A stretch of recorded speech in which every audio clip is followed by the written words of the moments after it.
అంటే innovate, create, elevate. So ఇక్కడ concept ఏంటంటే you are going to attend some brainstorming sessions and you are going to inculcate an idea. So that is nothing but your idea depends on any one of the technology. That may be full stack development or maybe mobile app development or IoT, whatever it may be. So you are going to identify the idea. That process is called ideathon.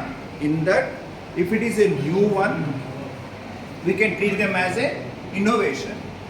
Okay.